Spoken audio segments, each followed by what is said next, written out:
Good morning మా. Praise the Lord. ఎలా ఉన్నారు? బాగున్నారా? మీరందరూ బాగుండాలని ప్రతినిత్యం ప్రార్థిస్తూ ఉన్నాం.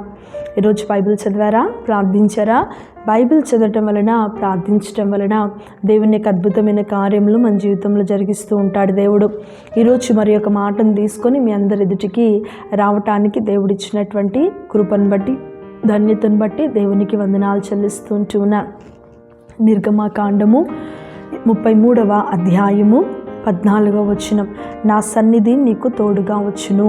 ఈరోజు దేవుని యొక్క మాట, దేవుని యొక్క వాగ్దానము నిర్గమకాండము 33వ అధ్యాయము 14వ వచనం, నా సన్నిధి నీకు తోడుగా వచ్చును. ప్రియ విశ్వాసి, ప్రియ దేవుని బిడ్డ, ఈరోజు దేవుడు మనతో మాట్లాడుతున్నాడు. దేవుడు అంటున్నాడు, నా సన్నిధి నీకు తోడుగా వస్తుంది కదా.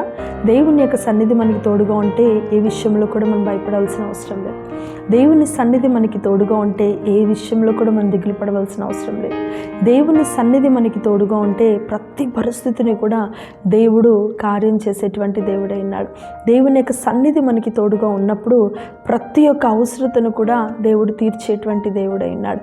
ఆయన సన్నిధి మనకి తోడుగా ఉన్నప్పుడు దేవుడు ఏ పరిస్థితినైనా సరే తారుమారు చేయగలిగేటువంటి వాడు మన దేవుడై ఉన్నాడు కదా.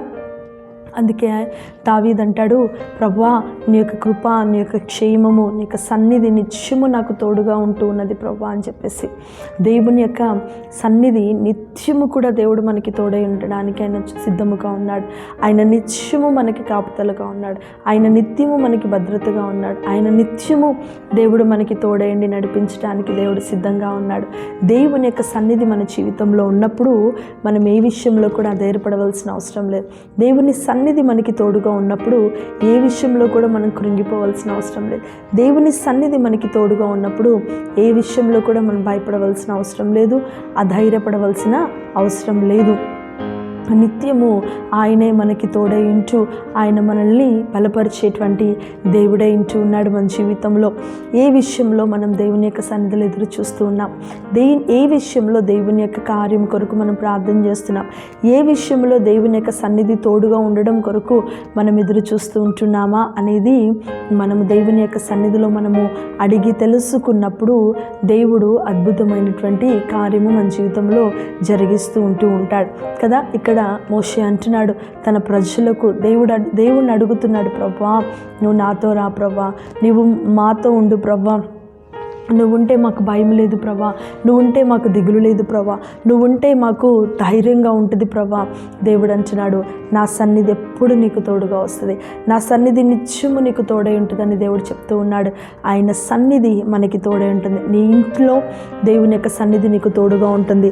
నీ యొక్క కుటుంబంలో దేవుని యొక్క సన్నిధి నీకు తోడుగా ఉంటుంది. నీ యొక్క బిడ్డల జీవితంలో దేవుని యొక్క సన్నిధి నీకు తోడుగా ఉంటుంది. అన్ని విషయంలో దేవుని యొక్క సన్నిధి నీకు తోడై ఉంటూ నిన్ను బలపరుస్తూ, నిన్ను నడిపిస్తూ, అద్భుతమైనటువంటి రీతిలో నీ జీవితంలో దేవుడి కార్యం జరిగిస్తూ ఆయన నిన్ను ముందుకు నడిపించబోతూ ఉన్నాడు. కాబట్టి ఏ విషయంలో కూడా భయపడకు, అధైర్యపడకు, దేవుని వైపు చూడు.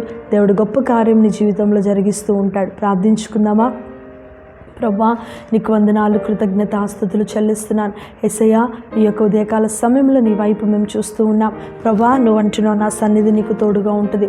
నిత్యము నీ సన్నిధి మాకు తోడయించే దేవుడవు, నిత్యము నీ యొక్క సన్నిధి మాకు కాపుదలుగా ఉంచే దేవుడవు, నిత్యము నీ యొక్క సన్నిధి ప్రభా మాకు భద్రతగా ఉంచే దేవుడవు అంటున్నావు. ప్రభా నీకు స్తోత్రం. నీ బిడ్డలు దేని కొరకు ఎదురు చూస్తున్నారో, నీ బిడ్డలు ఎవరి కొరకు ప్రార్థన చేస్తున్నారో, ఏ అంశముల కొరకు వారు ప్రార్థన చేస్తున్నారో, నిత్యము నీ సన్నిధి వారికి తోడయించుతూ వారిని బలపరిచి, దీవించి ముందుకి నడిపించమని ప్రభా, వారి ప్రతి అవసరతను అక్కను తీర్చి వారికి సమాధానముతో వారిని నింపి వాడుకొని దీవెనకరమైన, ఆశీర్వాదకరమైనటువంటి బిడ్డలుగా ప్రతి ఒక్క బిడ్డను చేసి దీవించి నడిపించమని మా ప్రభువును, ప్రియరక్షకుడినైనా యేసుక్రీస్తు పరిశుద్ధ నామమున ఈ యొక్క ప్రార్థనకి మేము సమర్పిస్తున్నాం తండ్రి. ఆమేన్.